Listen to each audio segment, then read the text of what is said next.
I came into a less than ideal situation, considering the fact that I spent 8 years trying to get this job, and I spent a lot of my wife's money trying to get this job. And so when I came in, and our outlook in Prince George's County was really, if you had to be honest, people thought, oh my God. And so my first duty as county executive after being sworn in was go down to my old stomping ground in Annapolis, where I believe I was really liked, and give a presentation there. All the county executives, the mayor of Baltimore, and folks were there. And so I went to a podium much like this, a crowded room, and I started talking about Prince George's County. And I said, Prince George's County is the economic engine of the Washington region, and I dare say of Maryland. And I am so pleased to be county executive of Prince George's County, because this is the place everybody wants to be. And you could hear it in the crowd. They were like, oh my God. They said, isn't that nice? And I did a couple of little applause, and they said, oh, that's so cute. He really likes his job. We feel so sorry for him, because we know nobody wants to be there.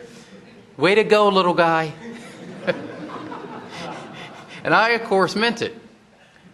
We proceeded then to have $77 million budget deficit when I took over.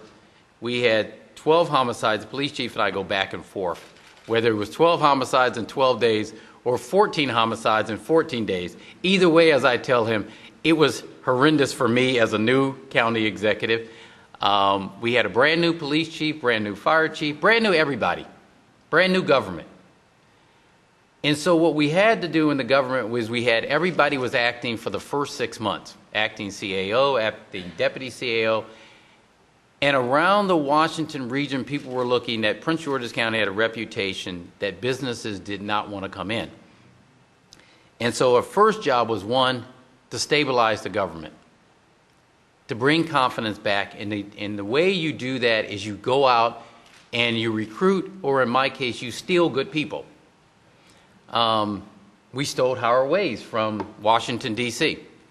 We stole David Iannucci when he came with a brilliant idea of us putting together a $50 million economic development incentive fund, the largest in any other place in this Washington region outside of the state. So when he came up with that brilliant idea, we said, great, come in and help us run it. We stole Arby Thager from D.C. We stole from folks from Montgomery County, but really was to bring in people, to bring confidence back into the government, to make them understand that we were bringing in people who understood that we were open for business and we were serious. The second thing was to get a hold of the other big issue that faced us, and that was public safety. As I told you about the homicides that were happening, it was to bring the police chief in, to bring the new state's attorney in, to bring the new sheriff in, and to really get our handle around public safety. And we did it. 2 years later, after the start that we had, 2 years later, Prince George's County saw a 33% drop in homicides from the previous year. It was the highest drop in the United States. Everywhere else, yes, thank you. Everywhere else they were seeing 8 and 7%. Ours was the highest drop in the region. So we were clearly going, and then overall crime in Prince George's County was down.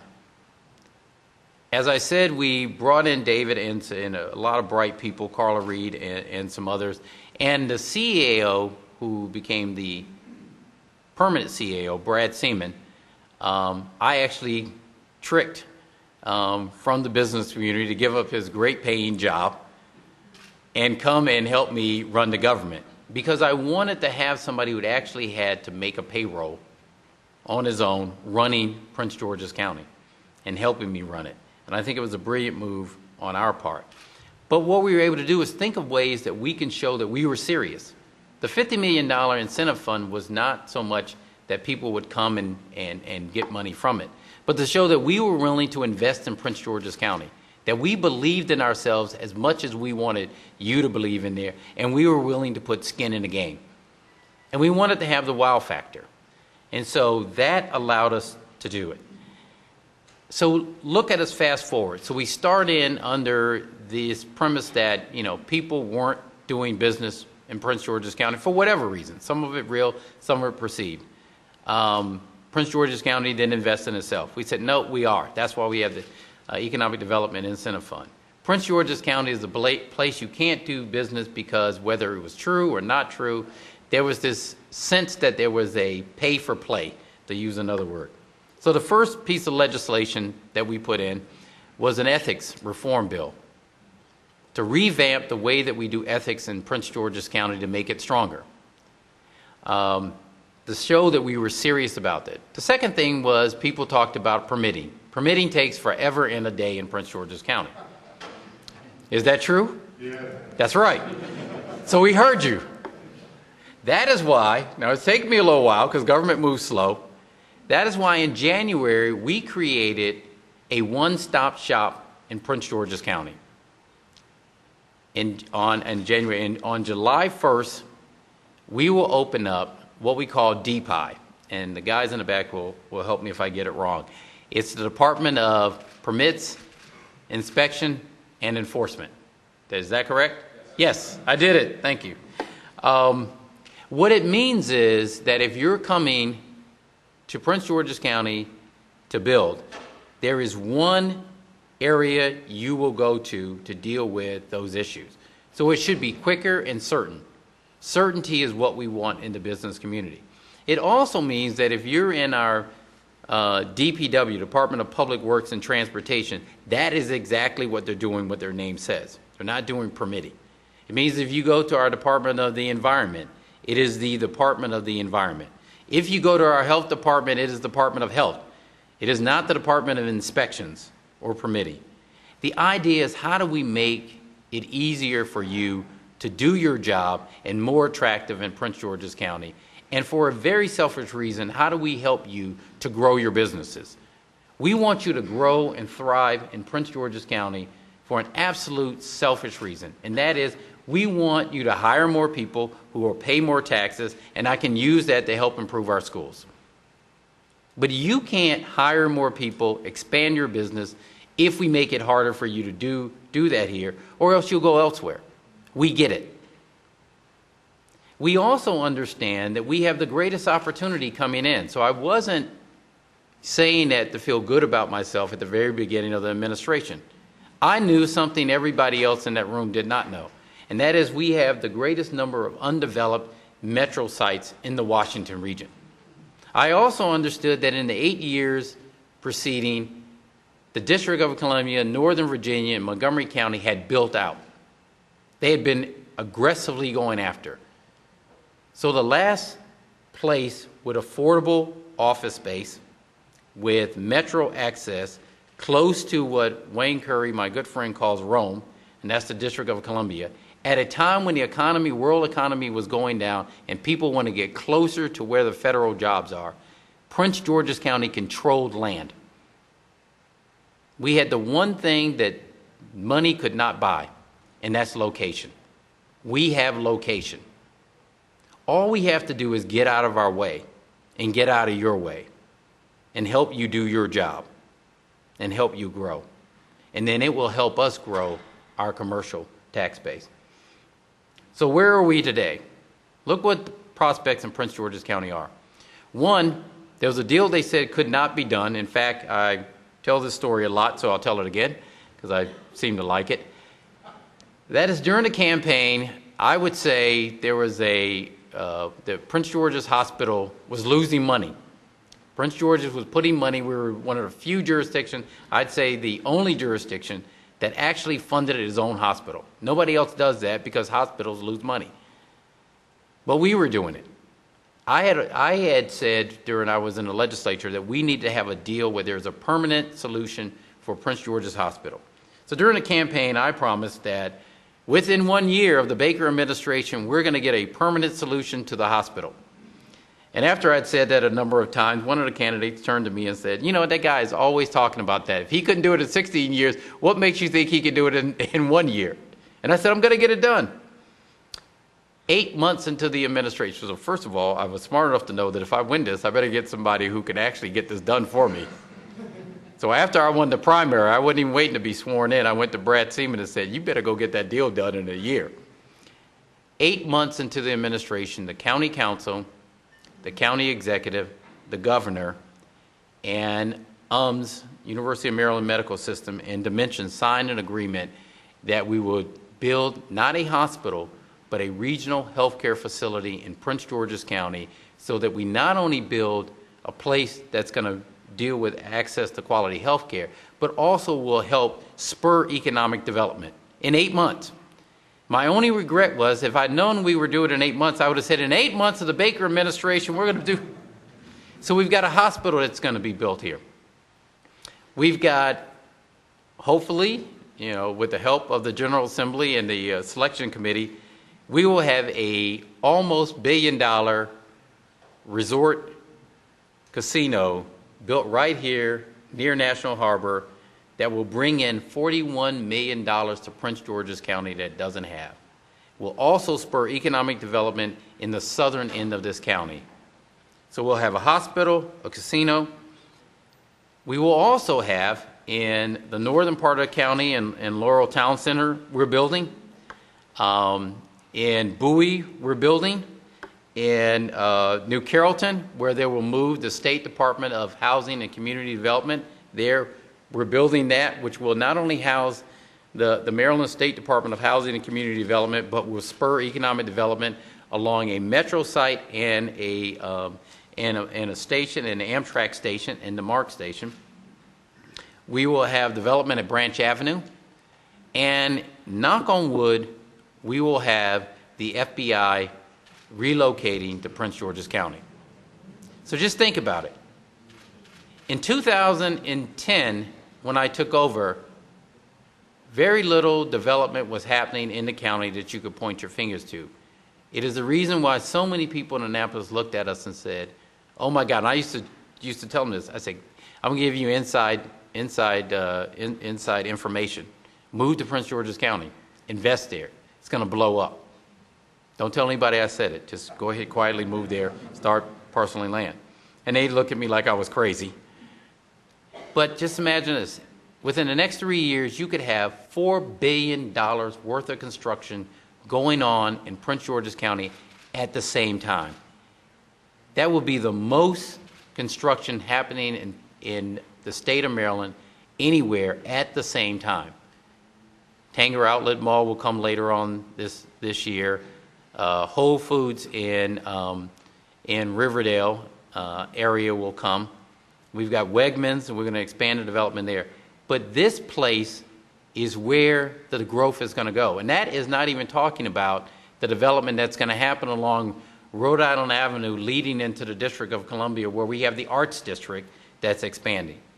It's not talking about one of my favorite projects, which is Suitland, which is an area where, just think of Suitland in terms of U Street and H Street in D.C., both of which had to be torn up with the metro lines before you could start development. In Suitland, the metro line is already there. You have quality housing. You're right next to the District of Columbia, and you have at least 3 federal enclaves already there. So if we invest county money with private dollars in this area, and you happen to be right next to one of my favorite high schools, Suitland High School, which happened to be where all of my children went. It's a visual and performing arts high school, and I can tell you firsthand they're really good. If you have any paintings, if you like paintings, I got some I could sell you. But you take a high school that's one of the best visual and performing arts high school, and you anchor development around that. And just think about it. Think how close you are to the district, and you're on the green line, which I'm told is the new red line, which, whatever that means it's a direct line to D.C. But all of these things are happening in Prince George's County because what we understand most is we don't create jobs. We don't create companies. What we have to do is provide opportunities and to get out of your way. And so I will close with this. We're going to do everything in our power to grow our commercial tax base. By the time that I leave this office, we're going to make sure that every opportunity and everything that we could do to make sure that businesses invest, grow in Prince George's County is done.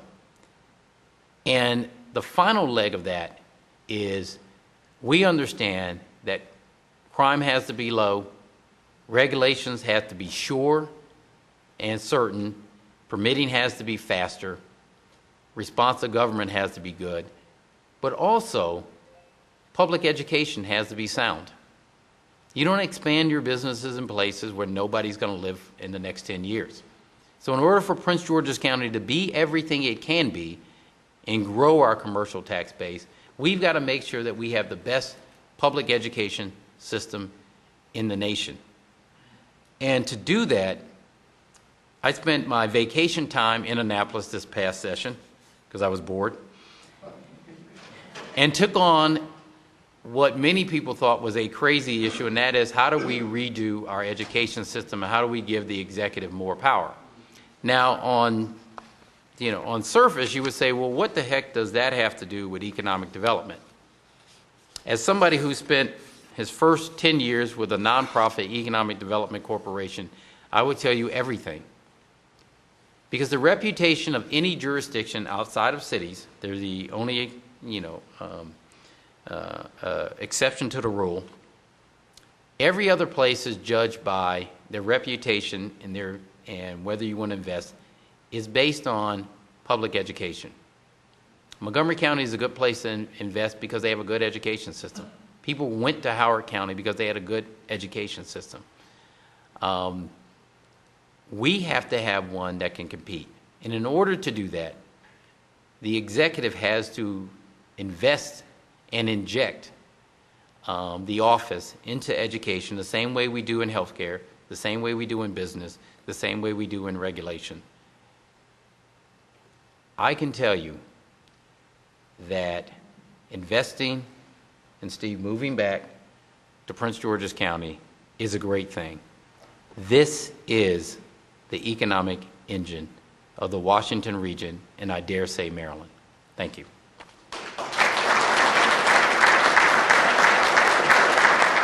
Listening to the county executive, it's great working for an executive who actually gets economic development and has firsthand experience. So he knows the lingo, he knows the jargon, and it's been a great experience working for him for the past year. I also like to acknowledge David Harrington, who's not only the president of the Chamber of Commerce, but he's also one of the board members of the Redevelopment Authority. And last but not least, I would like to acknowledge my wife, who's somewhere in the audience, who begrudgingly came out tonight to have some quality time with her husband. So appreciate that. So early on in the county executive's administration, he conducted an interview. He probably doesn't even remember this because he's probably done so many interviews, but he used an expression, creating a 21st century county. And at the Redevelopment Authority, we took that expression to heart. We said, in our role as the eminent redevelopment entity for the county, how can we help in the effort to create a 21st century county, and what would a 21st century county look like?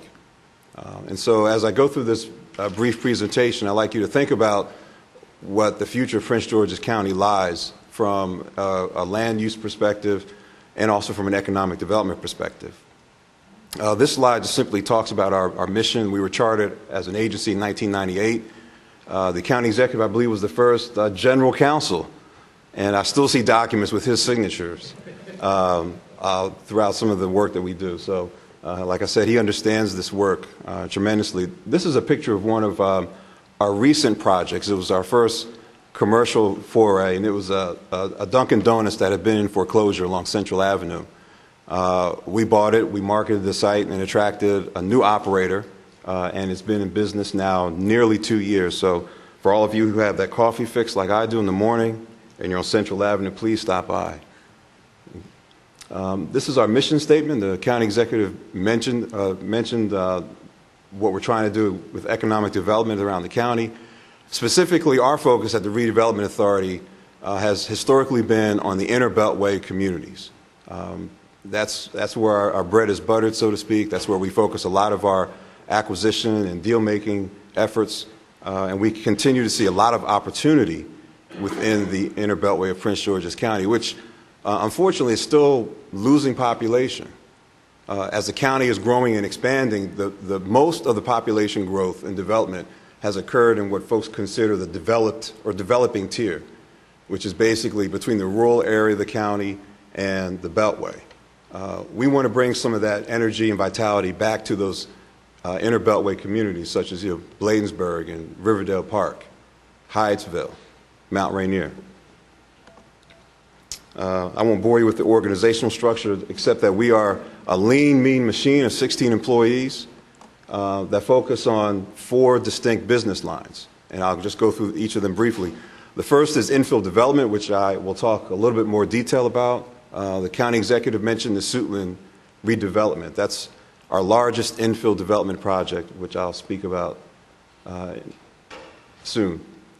We also have a business line we call community impact projects. So these are projects that are small, community-based projects that will have a great impact on improving the quality of life in some of our neighborhoods.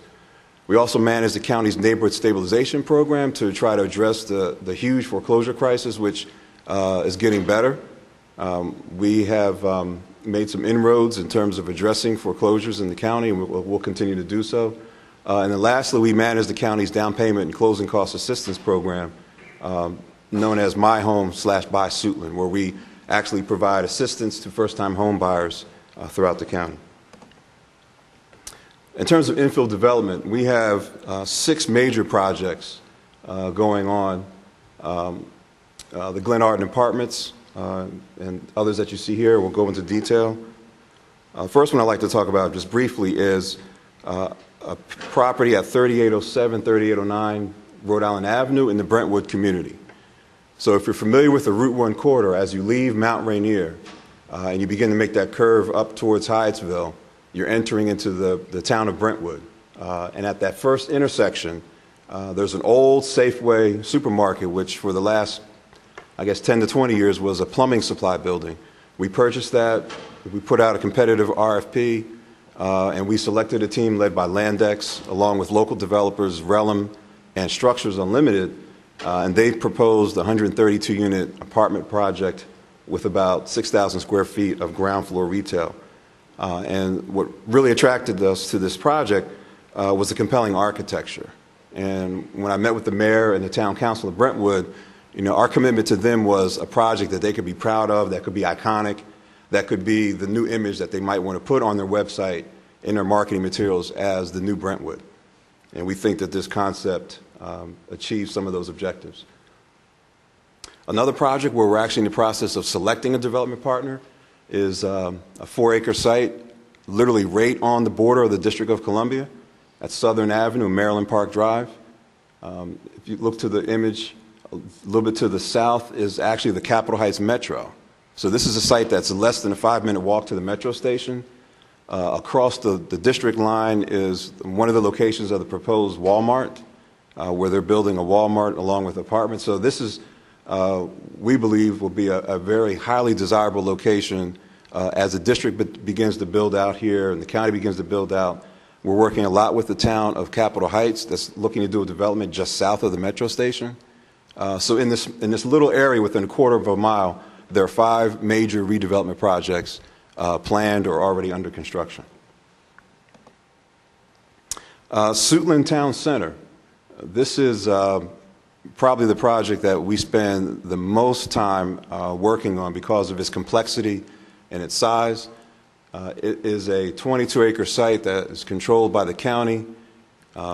Years ago, the county invested several millions of dollars to acquire, relocate the tenants, and tear down the infamous Suitland Manor apartment complex.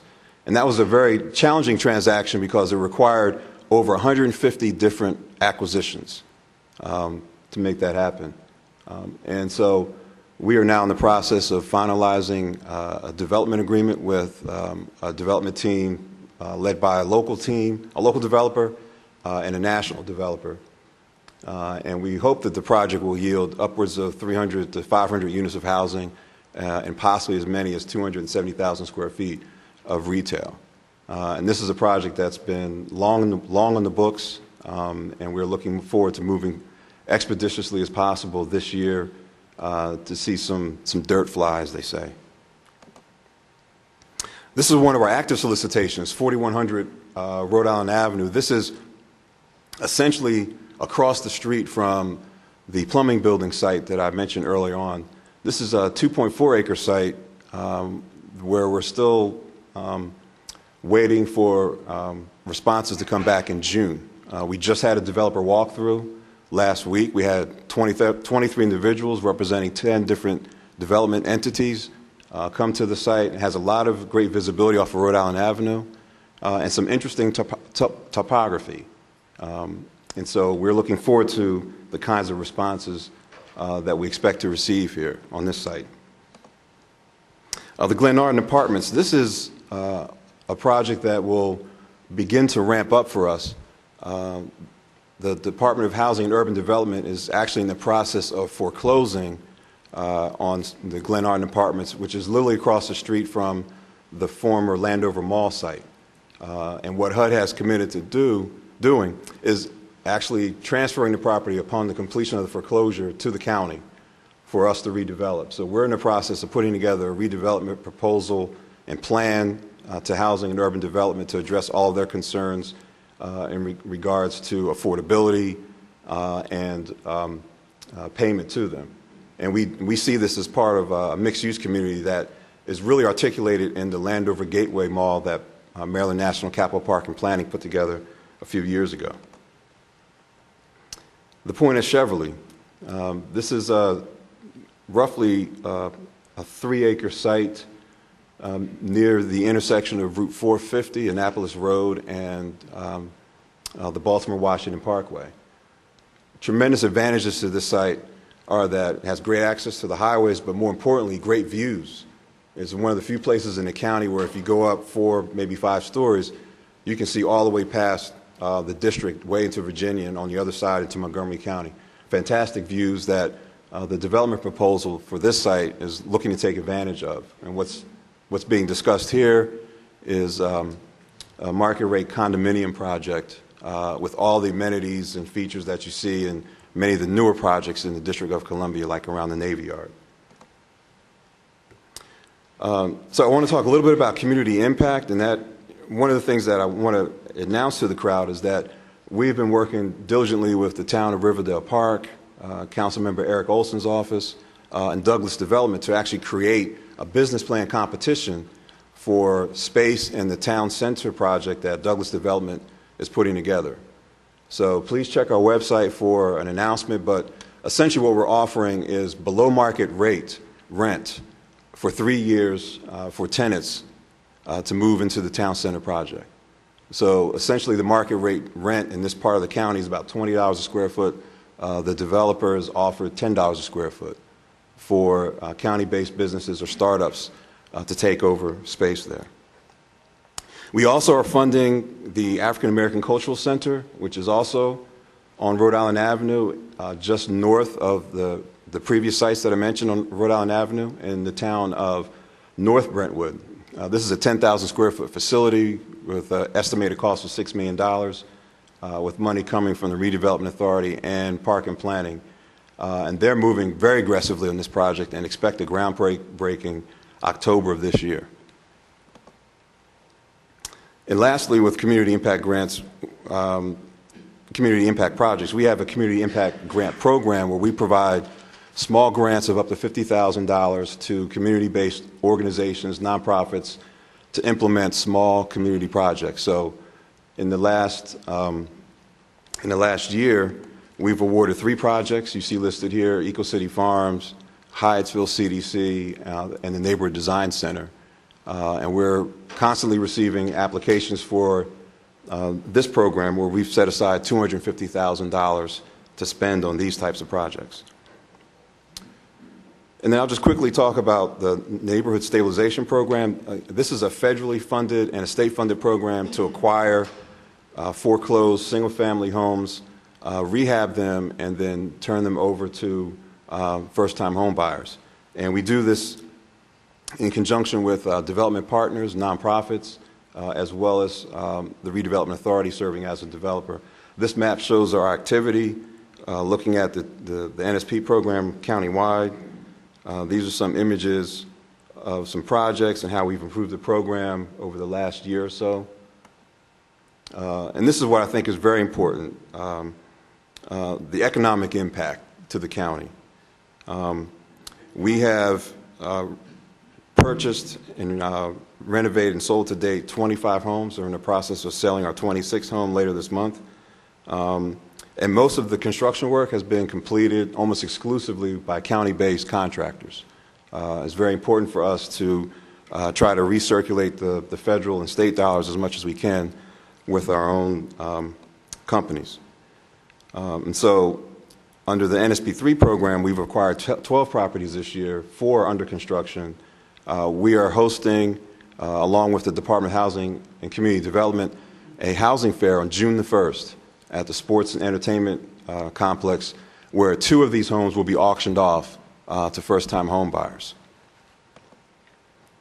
And this was an example of our first green building renovation, where we actually worked with enterprise community partners to develop green building standards for the rehab of all of the NSP properties. And then lastly, the My Home program, we offer down payment and closing cost assistance. And here you see some of the economic impact of our program. And again, all of our settlement agents are county-based businesses. So the number you see in terms of income generated, those are basically transactional fees, realtor fees. All of that went to county-based businesses over the last year. So you see the impact there. And this is a program that's funded, again, with federal dollars and some state dollars. And it's brought back to the county in 2012 over $1 million of tax revenue directly back into the county's coffers. So the program essentially pays for itself. This is a map that shows the level of intensity and activity of the home loans that were closed. In 2012 alone, we did 178. We've done over 285 in the 2-year duration of the program.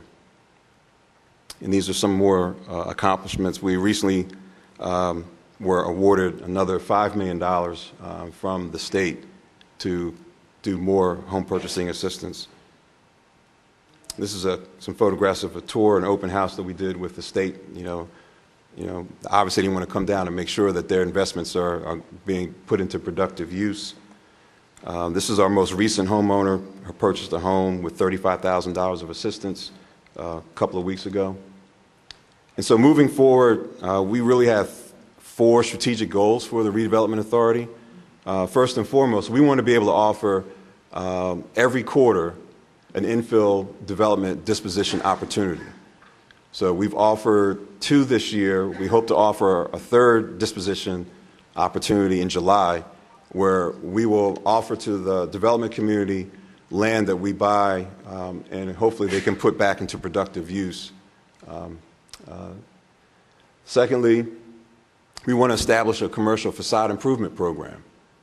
We have a lot of shopping centers in the county that need a refresh, and quite frankly, a lot of the perceptions we have of the county are really formulated by how some of the commercial corridors look. So we've looked at programs across the country, Los Angeles and Montgomery County especially, that serve as very good models for programs we might want to emulate here in Prince George's County.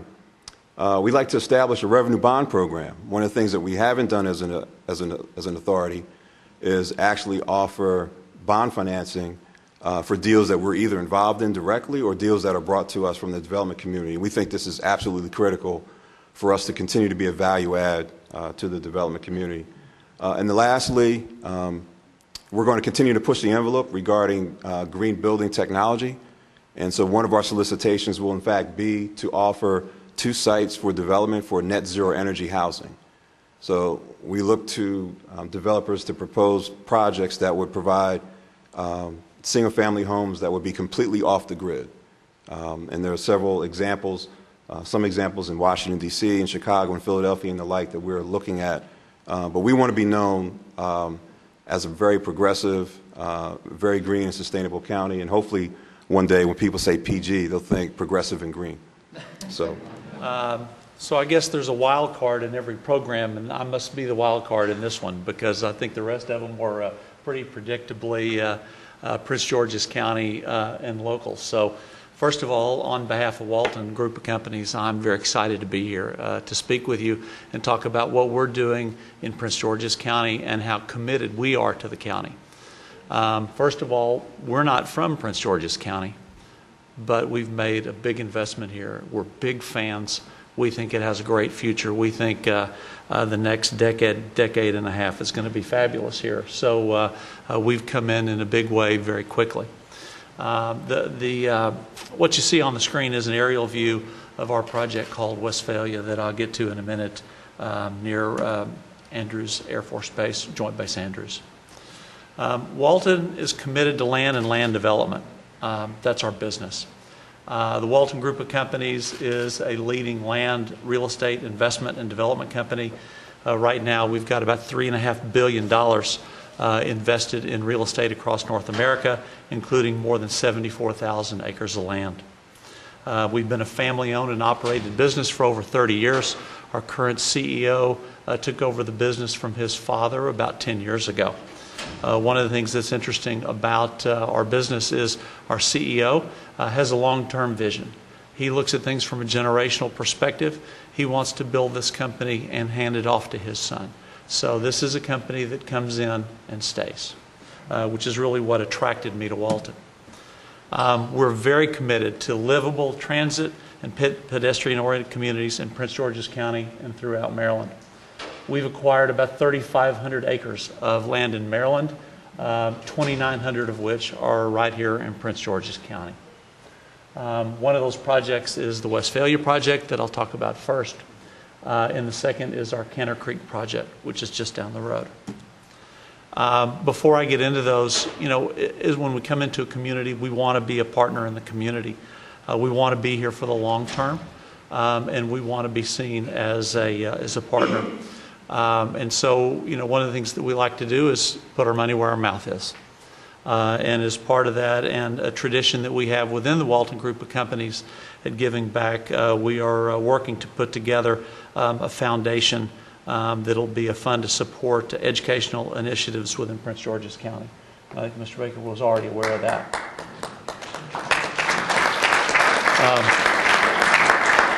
Again, Bill Doherty, who's our CEO, feels very strongly about these, and actually his parents, who live in Calgary, have been awarded the highest civilian award in Canada for their charitable efforts there, and we hope to continue that business model as we grow our operations in the U.S. Westphalia Town Center, 479 acres next to Joint Base Andrews. We acquired this in February of 2012 from Wells Fargo. They had taken it over from Wachovia, who had foreclosed on it from the prior developer. We acquired that in February of last year. We've been busily working on this project since then. The executive is exactly correct. Building permits, processing development in the county is difficult. We are absolutely big fans of what DPI will do and the streamlining it will create.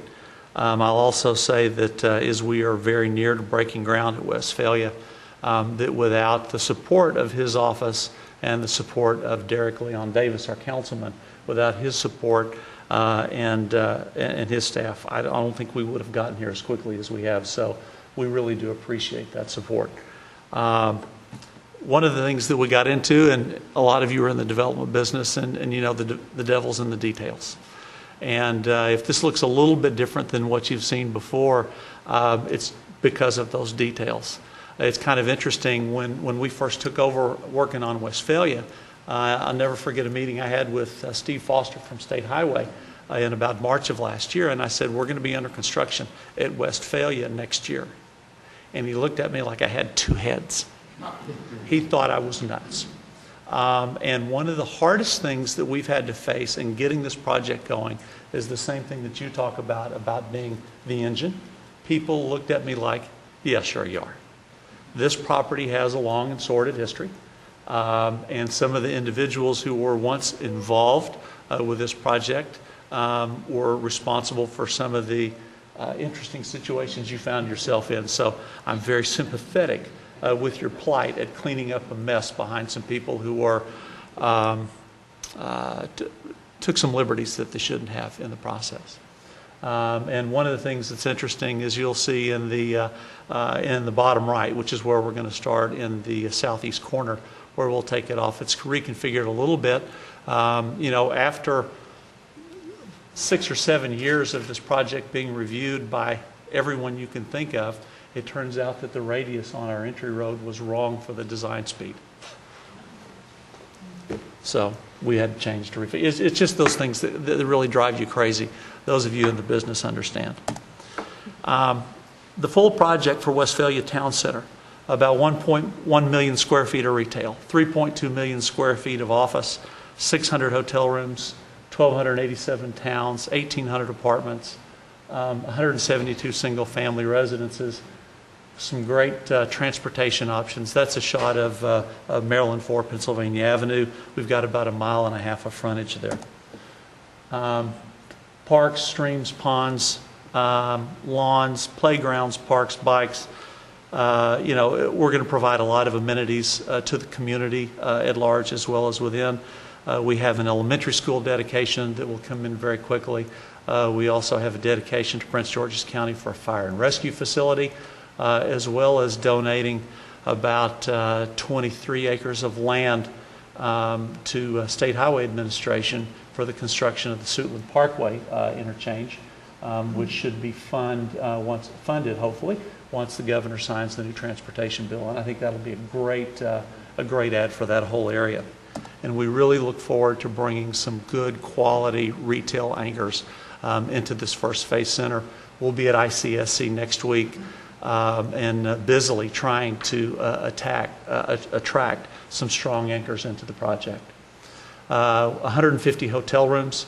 Our friends at Joint Base Andrews are very keen to see some additional hotel space added into their market.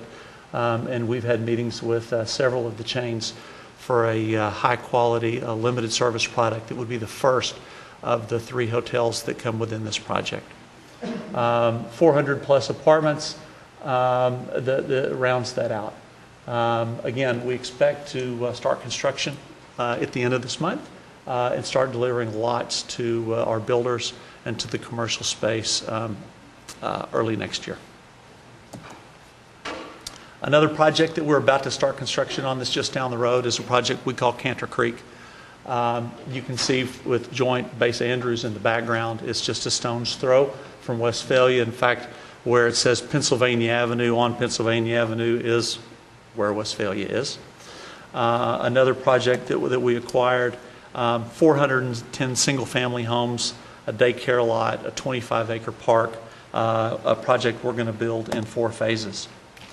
Our first phase, which we hope to break ground on in July, will include 106 single-family homes, the 25-acre park, and we believe we'll start construction in July and deliver lots in the first quarter of 2014, probably late in the first quarter. In addition to these 2 projects, we have 3 other projects that total over 2,000 acres in addition to this. They're further south in the county. So we've made a big commitment to Prince George's. We believe in it. We're going to be here for a long time and really look forward to that. Walton is in a lot of markets across the U.S. and a couple in Canada. And people ask us regularly, why are we where we are? Typically, before we buy any property in a market, we'll research it for 4 or 5 years before we come in. Sometimes we actually come into the market, sometimes we don't. Las Vegas is a good example where we spent about 3 years studying and doing research and said, no, we don't want to be here. We've been studying this area for a long time before we came in. Once we decided to come in, we made a big investment. One of the things that a lot of things we liked about Prince George's County, some are on the screen and some are not. Population growth, jobs, single-family permits, affordability, a diversified economy, good infrastructure, and migration, people moving into the area. We agree that Prince George's County is a strong economic engine, and really what we're trying to do is add another cylinder to that engine for you. I can tell you that Under the prior administration, I don't believe we would have made this investment. It was too unpredictable and had too many problems. And I couldn't agree more that predictability, dependability are things that as real estate developers we look for in a county as we go into it. Again, Prince George's County is still hard, but we think it's going to get better, and we're happy to be part of it. Thank you.